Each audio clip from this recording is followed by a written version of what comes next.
블라디미르 푸틴이 세계에서 가장 강력한 지도자 중 한 명이 되기 전에 그는 대부분의 러시아인들에게 거의 알려지지 않은 인물이었습니다. 그는 유명한 정치인으로 시작하지 않았습니다.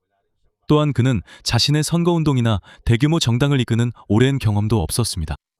그는 인생의 상당 부분을 소련의 정보기관에서 보냈습니다. 그리고 그가 어떻게 러시아의 최고 권력자 자리에 빠르게 오를 수 있었는지 이해하려면 이 나라가 지금과는 완전히 달랐던 시절로 돌아가야 합니다. 블라디미르 푸틴은 레닌그라드, 즉 현재의 상트페테르부르크에서 태어났습니다. 그는 레닌그라드 국립대학교에서 법학을 공부했고 1975년에 졸업했습니다. 그 후 그는 KGB에 들어갔습니다. KGB는 소련의 주요 정보 및 보안 기관입니다. 그의 일은 비밀 정보를 수집하는 것이었습니다. 소련 정부에 위협이 된다고 여겨지는 사람들을 감시하고 국내외에서 정보작전을 수행하는 것이었습니다. 블라디미르 푸틴이 이 일에 들어간 것은 우연이 아니었습니다.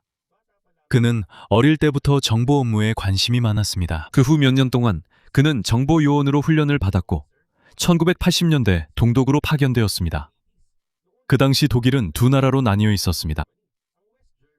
서독은 미국과 서유럽의 동맹국이었고 동독은 공산주의 체제 아래 소련에 가까운 동맹국이었습니다. 여기서 블라디미르 푸틴은 동독의 드레스덴이라는 도시에 배치되었습니다. 그는 KGB에서 가장 유명하거나 최고위급 요원은 아니었습니다. 하지만 그가 동독에서 보낸 시간은 매우 중요했습니다. 왜냐하면 그는 냉전 한가운데에서 정보작전이 어떻게 이루어지는지 가까이에서 직접 볼 수 있었기 때문입니다. 소련 정보요원의 임무에는 정보를 수집하고 인맥을 구축하며 냉전 반대편 국가들의 활동을 감시하는 일이 포함되어 있었습니다. 하지만 블라디미르 푸틴이 드레스덴에서 근무하던 동안 유럽은 빠르게 변화하고 있었습니다. 동유럽의 공산 정권들은 약해지고 있었고 변화를 요구하는 시위대는 점점 더 힘을 얻고 있었습니다. 1989년 베를린 장벽이 무너졌고 이는 냉전 시기 유럽 분단의 종말이 가까워졌다는 상징적인 사건이었습니다. 몇 년이 지나지 않아 소련 자체가 붕괴했습니다. 1991년 소련 완전히 해체되었고 이전의 공화국들은 각각 독립국가가 되었습니다. 수백만 러시아인들에게 이것은 단순히 나라 이름이 바뀌는 변화가 아니었습니다. 오랫동안 익숙했던 정치적, 경제적 체제가 사라졌습니다. 그리고 모스크바의 옛 권력도 세계에서 빠르게 약해졌습니다. 블라디미르 푸틴은 소련이 완전히 붕괴되기 전에 레닌그라드로 돌아왔습니다. 그는 KGB에서의 현역 근무를 그만두고 지방정부에 들어갔습니다. 푸틴은 아나톨리 소브차크라는 법학 교수이자 상트페테르부르크 시장이 된 인물의 가까운 보좌관이 되었습니다. 이것은 푸틴의 경력에 큰 변화였습니다. 정보기관의 세계에서 그는 정치와 정부 행정 분야로 옮기게 되었습니다. 이와 동시에 러시아는 매우 힘든 과도기를 겪고 있었습니다. 공산주의 경제에서 보다 시장 기반의 체제로 전환을 시도하고 있었습니다. 많은 국영기업들이 민영화되었습니다. 가격과 비즈니스 시스템이 바뀌었고 경제에 큰 혼란이 일어났습니다. 많은 평범한 러시아인들에게 변화가 곧바로 좋은 삶을 가져다 주지는 않았습니다. 그들의 저축 가치가 떨어졌고 많은 일자리가 사라졌고 빈곤이 증가했습니다. 부자와 가난한 사람들 사이의 격차도 더 벌어졌습니다. 1990년대 초반에는 국가의 기대 수명마저 크게 떨어졌습니다. 한편 소수의 사업가 집단은 엄청난 부를 얻게 되었습니다. 국유 재산이 민간 소유로 매각되거나 이전되는 동안 말이죠. 이들은 나중에 올리가르히로 알려진 몇몇 사람들로 엄청난 부를 가진 사업가들이었으며 정치와 언론에도 큰 영향력을 갖게 되었습니다. 많은 러시아인들에게 1990년대는 단순히 새로운 자유의 시대만은 아니었습니다. 이 시기는 불확실성, 부패, 범죄, 그리고 이전의 안정성이 사라진 시기이기도 했습니다. 이 모든 일이 벌어지는 동안 푸틴은 정부 내에서 점점 더 많은 경험과 인맥을 쌓아갔습니다. 1996년 소브차크가 상트페테르부르크 선거에서 패배했습니다. 그 후 푸틴은 모스크바로 옮겼습니다. 여기서 그의 경력은 매우 빠르게 상승하기 시작했습니다. 그는 대통령실에서 자리를 얻었습니다. 이때는 보리스 엘친 행정부 시절이었습니다. 포스트 소련, 러시아의 첫 번째 대통령입니다. 크렘린에서 푸틴은 처음에는 크게 알려진 인물이 되지는 않았습니다. 대부분의 러시아인들은 여전히 그를 잘 몰랐습니다. 하지만 정부 내에서는 그에게 더 중요한 자리들이 연이어 주어졌습니다. 그는 점점 권력의 중심에 가까워졌습니다. 1998년 그는 FSB 국장으로 임명되었습니다. FSB는 러시아의 주요 국내 보안 기관이며 이전 KGB의 주요 후계 기관 중 하나입니다. 불과 몇 년 만에 상트페테르부르크에서 일하던 전직 정보요원이 나라에서 가장 강력한 보안기관 중 하나의 수장 자리에 오르게 되었습니다. 푸틴이 승진하던 시기는 러시아가 다시 한번 큰 문제에 직면하던 때와 맞물렸습니다. 1998년 나라에 심각한 금융위기가 닥쳤습니다. 투자자들의 신뢰가 약해졌습니다. 석유와 다른 주요 상품들의 가격이 하락하면서 중요한 수입원이 줄어들었습니다. 정부는 부채를 갚는 데 어려움을 겪었습니다. 1998년 8월 러시아는 국내 부채의 일부에서 디폴트를 선언했습니다. 그리고 루블화의 가치가 크게 하락했습니다.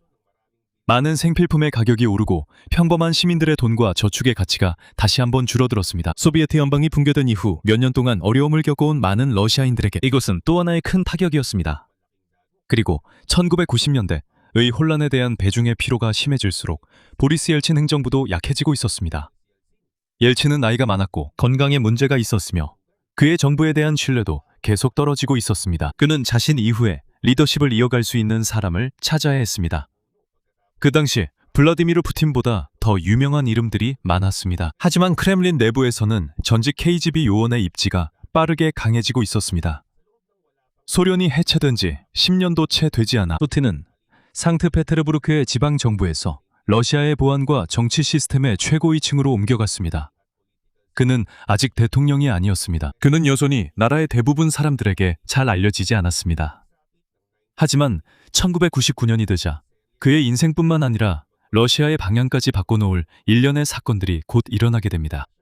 1999년이 되자 보리스 옐친은 자신을 대신할 사람을 찾을 준비가 되어 있었습니다. 그의 정부에는 많은 문제가 있었습니다. 경제는 약했고 국민의 신뢰도 낮았습니다. 크리스티언의 버브에서 크렘린 내부에서 한 이름이 갑자기 떠올랐습니다. 1999년 8월 9일 옐친은 블라디미르 푸틴을 러시아의 임시 총리로 임명했습니다. 대부분의 러시아인들에게 푸틴은 여전히 거의 낯선 사람이었습니다. 그는 정부와 보안기관 내에서만 알려져 있었습니다. 하지만 그는 오랫동안 텔레비전에 나오거나 전국을 돌며 선거운동을 하는 유명한 정치인은 아니었습니다. 그래서 그 당시에는 대중에게 잘 알려지지 않은 사람이 어떻게 대통령 후보가 될 수 있을지 큰 의문이었습니다. 하지만 그가 총리가 된 지 몇 주 만에 러시아의 상황이 갑자기 바뀌었습니다. 1999년 9월 연이어 강력한 폭발이 러시아의 주거 건물들을 강타했습니다. 가장 처음 발생한 대규모 공격 중 하나는 러시아 남부 다게스탄의 도시 보이나크스크에서 일어났습니다. 이어서 모스크바에서 두 번의 폭발이 있었습니다. 아파트 건물 중 하나는 주민들이 잠을 자고 있을 때 거의 완전히 파괴되었습니다. 그 후 또 다른 폭발이 러시아 남부의 볼고돈스크에서 발생했습니다. 전체적으로 이 일련의 공격으로 거의 300명이 사망했습니다. 갑자기 온 나라가 극심한 두려움에 휩싸였습니다. 전장이 공격당한 것이 아니었습니다. 평범한 집들이 폭파되었기 때문에 많은 러시아인들은 자신들의 아파트나 동네에서도 그런 일이 일어날 수 있다고 두려워하게 되었습니다. 러시아 당국은 북카카스와 체첸과 연관된 무장 세력들을 비난했습니다. 체첸은 남부 러시아에 위치한 작은 지역으로 오랫동안 모스크바로부터 더 큰 자유를 얻기 위해 싸워왔습니다. 아파트 폭파 사건 몇 주 전 샤밀 바사의 부하 이븐 알 하탑이 이끄는 체첸 출신 무장 전투원들이 인근 다게스탄에 진입했습니다. 그래서 폭발 사건이 일어났을 때 정부는 이 사건을 빠르게 해당 지역에 악화되는 치안 문제와 연관지었습니다. 하지만 이 이야기 전체에서 지금까지도 논란이 되고 있는 사건이 하나 있습니다. 2016년 9월 22일 리아잔시의 주민 몇 명이 수상한 사람들이 큰 자루를 들고 자신들의 아파트 건물 지하실로 들어가는 것을 목격했습니다. 경찰이 불려왔고 자루들과 함께 폭발에 사용될 수 있을 것 같은 장치가 발견되었습니다. 처음에 지역 당국은 또 다른 공격을 막았다고 발표했습니다. 하지만 다음날 FSB는 이것이 단순한 보안 훈련이었으며 자루 안에는 진짜 폭탄이 들어있지 않았다고 밝혔습니다.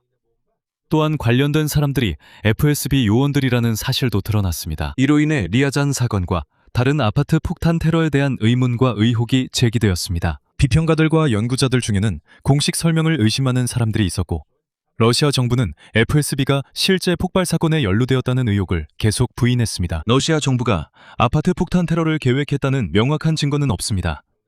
그래서 이 문제는 여전히 논란이 되고 있습니다. 분명한 것은 이러한 공격들이 러시아에 엄청난 영향을 끼쳤다는 점입니다. 테러에 대한 두려움과 함께 체첸에 대한 더 강력한 군사 대응을 요구하는 목소리가 커졌습니다. 이때부터 푸틴의 스타일이 대중에게 알려지기 시작했습니다. 그는 국가의 통제와 안보를 회복하기 위해 힘을 쓸 준비가 된 지도자로 자신을 보여주었습니다. 1999년 가을, 러시아는 체첸에서 대규모 군사작전을 시작했습니다. 이것이 제2차 체첸 전쟁의 시작이었습니다. 러시아군은 분리주의자와 이슬람주의 무장 세력과 싸우기 위해 공습, 포병, 지상군을 동원했습니다. 체첸의 상당 부분, 수도인 그로즈니를 포함해 치열한 전투와 파괴를 겪었습니다. 많은 민간인들이 사망하거나 피난을 가야 했습니다. 하지만 러시아 내에서 푸틴의 인기는 빠르게 상승했습니다. 1990년대의 불안정에 지친 많은 국민들에게 그의 강경한 접근 방식은 이전의 약하고 혼란스러운 정부와는 정반대로 보였습니다. 푸틴에 대한 지지가 높아지는 가운데 옐친의 시대는 막바지에 다다르고 있었습니다. 1999년 12월 31일 보리스 옐친이 대통령직에서 갑자기 사임하자 러시아는 충격에 휩싸였습니다. 러시아 헌법에 따라 블라디미르 푸틴 총리가 대통령 권한 대행이 되었습니다. 불과 몇 달 만에 이전에는 거의 알려지지 않았던 보안 관리가 국가의 최고 위치에 올랐습니다. 하지만 그 자리에 남기 위해서는 선거에서 승리해야 했습니다. 2000년 3월 26일 대통령 선거가 치러졌습니다. 푸틴은 1차 투표에서 52%가 넘는 득표율로 승리했습니다. 47세의 나이에 그는 러시아 대통령으로 선출되었습니다. 그의 인기가 빠르게 상승한 데에는 체첸에 대한 강경한 대응이 큰 역할을 했습니다. 그리고 1990년대의 혼란스러운 시기 이후 질서를 되찾겠다는 그의 약속도 한몫했습니다. 하지만 그가 대통령이 된 지 몇 달 되지 않아 그의 리더십에 대한 첫 번째 큰 시험이 찾아왔습니다. 2000년 8월 12일 러시아 해군은 러시아 북쪽의 북극해에 위치한 차가운 바렌츠해에서 대규모 군사훈련을 실시하고 있었습니다. 여기에는 그 당시 러시아에서 가장 크고 현대적인 핵추진 잠수함 중 하나였던 쿠르스크도 포함되어 있었습니다. 쿠르스크가 훈련용 어뢰를 발사할 준비를 하던 중 잠수함 내부에서 폭발이 일어났습니다. 거의 2분이 지난 후 훨씬 더 강한 폭발이 이어졌습니다. 쿠르스크는 침몰하여 해저에 가라앉았습니다. 잠수함 안에는 118명의 승조원이 있었습니다. 상황이 얼마나 심각한지 대중에게는 바로 알려지지 않았습니다. 구조작전이 지연되었고 러시아 해군은 여러 차례 잠수함에 진입하는 데 실패했습니다. 영국과 노르웨이를 비롯한 다른 나라들이 도움을 제안했습니다. 하지만 러시아는 처음에는 외국의 지원을 바로 받아들이지 않았습니다. 그 이유 중 하나는 잠수함 내부에 민감한 군사 기술이 있기 때문이며 러시아군은 오랫동안 나토 국가들에게 접근을 허용하는데 신중해왔기 때문입니다. 시간이 지날수록 생존자를 구할 가능성은 점점 줄어들었습니다. 노르웨이 잠수부들이 마침내 도움을 허락받아 쿠르스크의 일부를 열었을 때 더 이상 살아있는 사람은 발견되지 않았습니다. 나중에 몇몇 선원들이 잠시 살아남았던 것으로 밝혀졌습니다. 처음 폭발이 일어난 후 몇몇 선원들은 잠수함의 뒤쪽 구역으로 이동할 수 있었습니다. 하지만 그들은 바닷속에 있는 동안 안전하게 탈출할 방법이 없었습니다. 118명의 승무원 전원이 사망했습니다. 사고만이 푸틴의 문제는 아니었습니다. 정부의 느리고 혼란스러운 대응 때문에 분노도 컸습니다. 재난이 발생했을 때 푸틴은 휴가 중이었고 모스크바로 돌아오기까지 며칠이 걸렸습니다. 러시아 당국도 부족하고 계속 바뀌는 정보를 대중에게 제공한 것에 대해 비판을 받았습니다. 승무원 가족들에게는 실제로 무슨 일이 일어나고 있는지 바로 알 수 없다는 점이 더욱 고통스러웠습니다. 푸틴이 희생자 가족들을 만났을 때 그는 분노와 날카로운 질문들에 직면했습니다. 러시아의 힘과 질서 있는 통치를 되찾겠다고 약속한 신임 대통령에게 쿠르스크 참사는 큰 치욕이었습니다. 이 사건은 크렘린이 나라가 다시 강해지고 있다고 보여주고 싶어 했지만 수년간의 자금 부족, 정비, 현대화 부족으로 러시아 군대에는 여전히 많은 문제가 남아있음을 드러냈습니다. 하지만 푸틴이 직면해야 할 것은 러시아 내부의 문제만이 아니었습니다. 그가 나라를 다시 강하게 만들려고 하는 동안 유럽의 안보 지형도 또한 변화하고 있었습니다. 나토는 냉전 시기에 미국, 캐나다, 그리고 서유럽 국가들이 결성한 군사 동맹입니다. 소련 시절 나토의 주요 적수는 모스크바가 주도하는 바르샤바 조약기구였습니다. 소련이 붕괴한 후에도 나토는 사라지지 않았습니다. 대신 동유럽의 몇몇 옛 공산 국가들이 나토 가입을 요청하기 시작했습니다. 그들에게는 간단한 이유가 있었습니다. 이들 국가 중 상당수는 수십 년 동안 모스크바의 강한 영향력 아래 있었고 다시 그런 상황으로 돌아가고 싶지 않았습니다.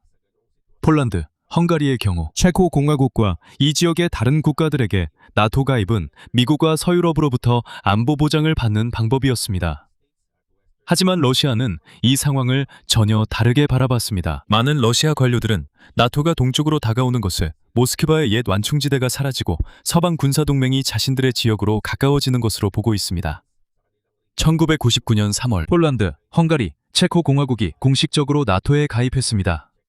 이 일은 푸틴이 대통령이 되기 전에 일어났지만 그는 이 문제를 물려받았습니다. 러시아는 냉전 이후 첫 번째 대규모 나토 확장을 막을 수 없었습니다.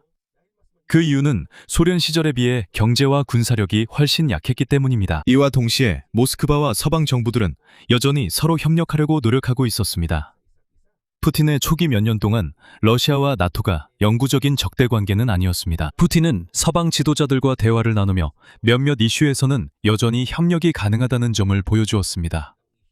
하지만 그 협력 아래에는 점점 커지는 문제가 있었습니다. 더 많은 옛소련 동맹국들이 나토에 가입하고 싶어 할수록 모스크바에서는 러시아의 영향력과 안보 공간이 계속 줄어들고 있다는 느낌이 더욱 강해졌습니다. 이러한 긴장은 즉각적으로 직접적인 충돌로 이어지지는 않을 것입니다. 하지만 이것은 푸틴이 서방, 옛 소련 영토, 그리고 결국 수십 년 만에 유럽에서 가장 큰 분쟁의 중심지가 될 우크라이나에 대해 생각하는 데 있어 가장 중요한 문제 중 하나가 될 것입니다.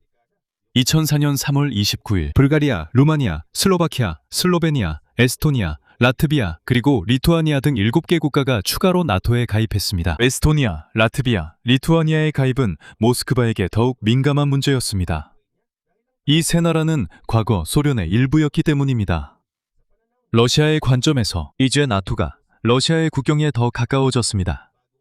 새로운 회원국들에게 나토 가입은 오랜 소련 영향 아래 있었던 시절 이후 더 강력한 안보 보장을 얻는 방법이었습니다. 유럽의 안보 지도가 변화하는 가운데 러시아와 서방의 관계에서 또 하나 매우 중요한 나라가 있습니다. 바로 우크라이나입니다. 우크라이나는 러시아와 중앙유럽 사이에 위치한 큰 나라로 오랫동안 모스크바와 깊은 경제적, 문화적, 역사적 유대를 맺어왔습니다.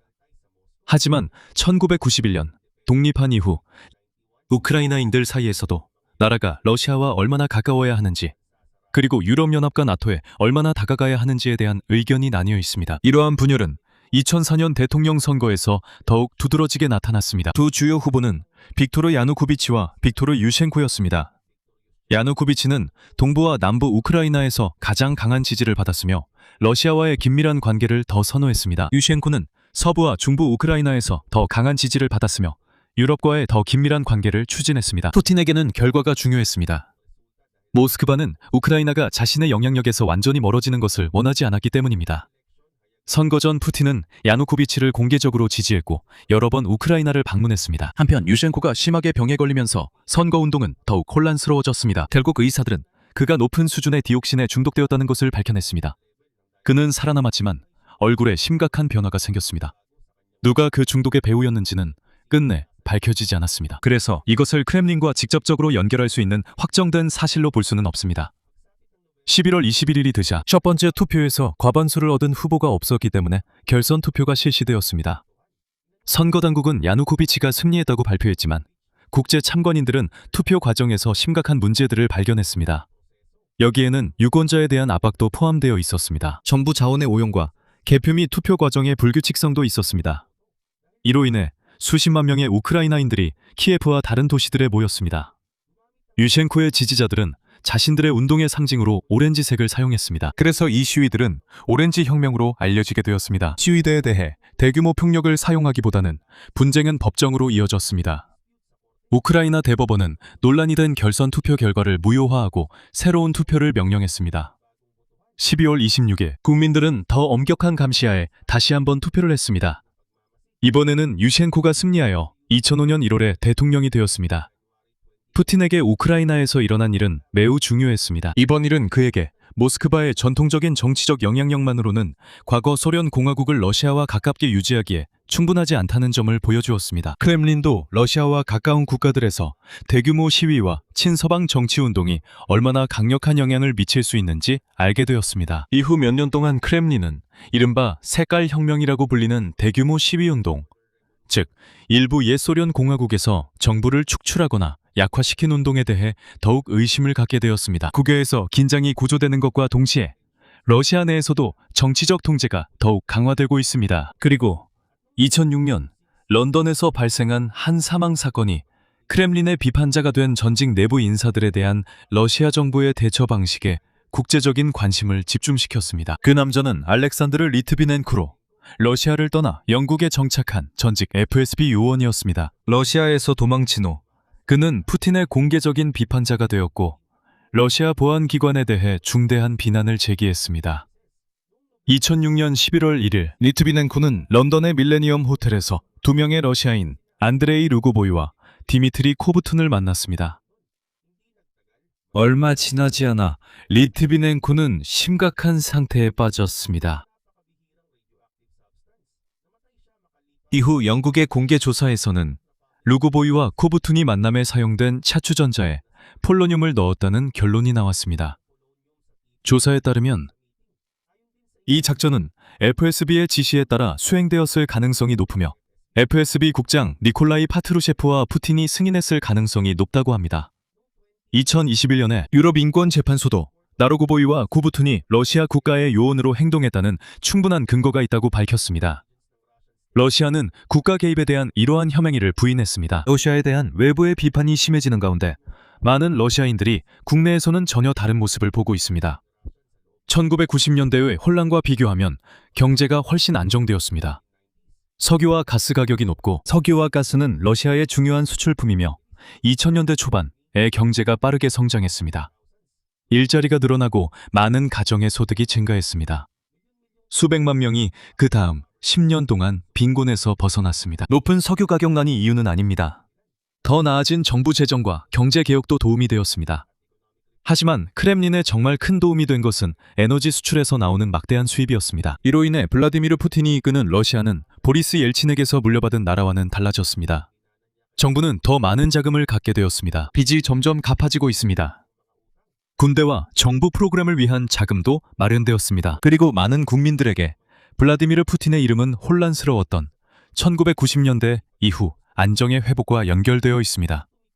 그의 국내 입지가 강화되는 동시에 국제 질서의 방향에 대한 그의 반대 입장도 더욱 분명해졌습니다. 이것은 2007년 2월 10일 독일 미넨 안보회의에서 분명하게 드러났습니다. 서방 관리들 앞에서 블라디미르 푸틴은 단일 초강대국이 지배하는 세계라는 개념을 비판했습니다. 그는 또한 충분한 국제적 합의 없이 군사력을 사용하는 것 역시 강하게 비난했습니다. 그리고 그는 러시아가 모스크바의 시각에서 미국의 권력이 지나치게 강한 세계 질서를 받아들일 수 없다는 점을 분명히 했습니다. 그 연설은 매우 중요했는데 이제 푸틴의 외교정책 방향이 더욱 명확해졌기 때문입니다. 이제 그의 목표는 러시아 내부를 안정시키는 것에만 그치지 않습니다. 블라디미르 푸틴은 모스크바가 유럽과 옛 소련의 일부였던 지역들에 대한 결정에서 다시 큰 영향력을 갖기를 원하고 있습니다. 하지만 블라디미르 푸틴은 자국 헌법상 제약에 부딪혔습니다. 2번 연속 대통령 임기를 마친 후 그는 2008년에 바로 세 번째 연속 임기에 출마할 수 없습니다. 그래서 그의 명확한 정치적 동맹자인 드미트리 메드베데프가 대통령 후보로 출마했습니다.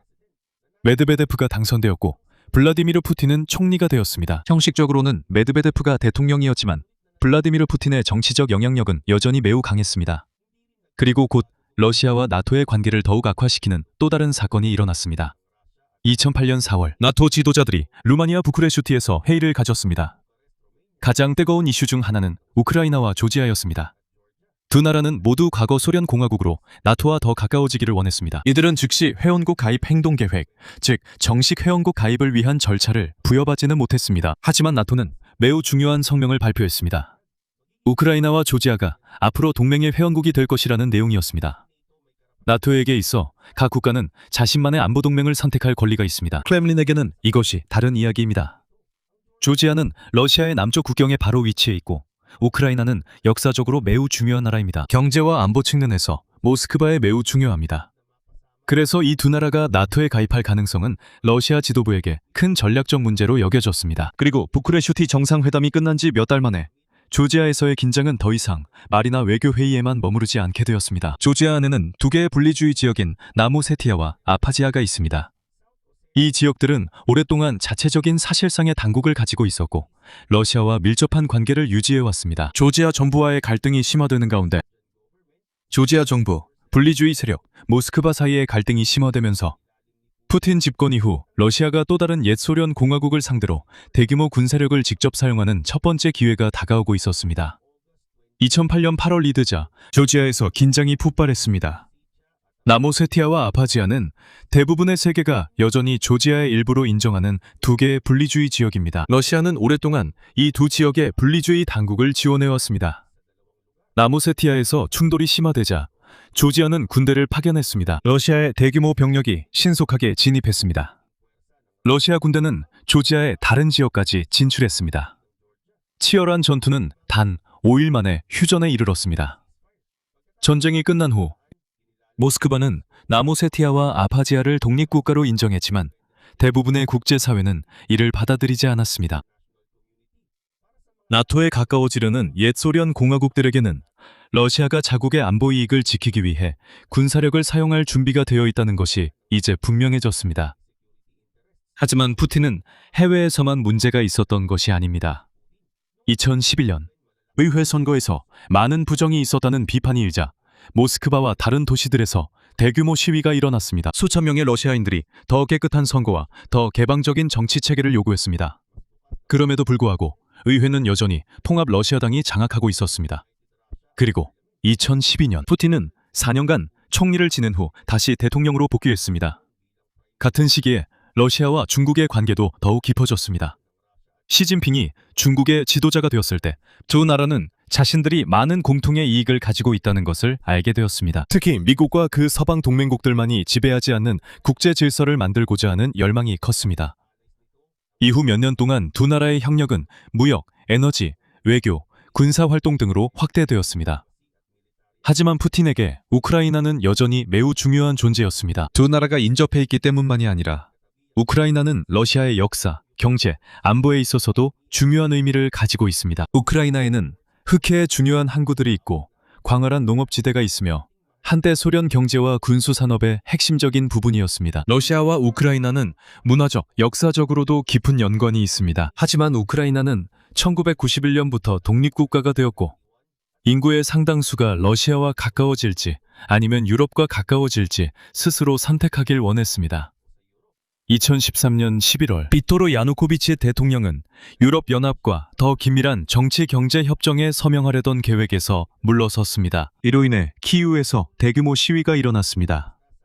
시위는 점점 커졌고 시위대와 보안군 사이의 충돌도 더욱 격렬해졌습니다. 2014년 2월 야누코비치 정부가 무너졌고 그는 러시아로 도망쳤습니다. 크렘린에게 이것은 우크라이나에서의 영향력 상실이라는 큰 손실이었습니다. 얼마 지나지 않아 크림반도에 명확한 표식이 없는 무장군인들이 나타났습니다. 우크라이나의 반도로 러시아 흑해 함대도 주둔하고 있는 곳입니다. 이후 푸틴은 이 작전에 러시아군이 관여했다고 인정했습니다.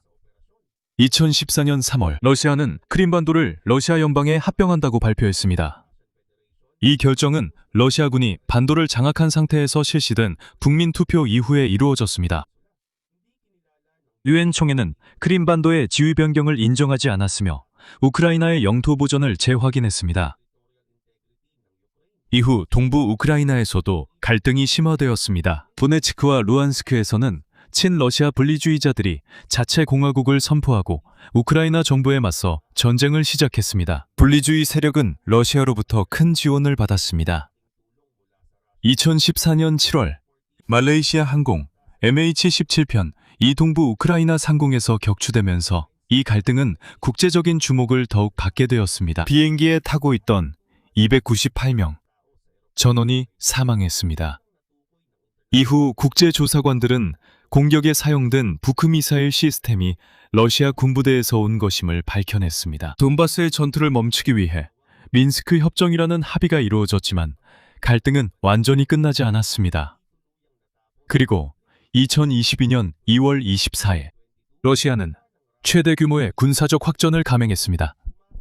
러시아군은 러시아, 벨라루스, 크림반도를 포함한 여러 방향에서 우크라이나로 진입했습니다. 크렘린은 이를 특별 군사작전이라고 불렀습니다.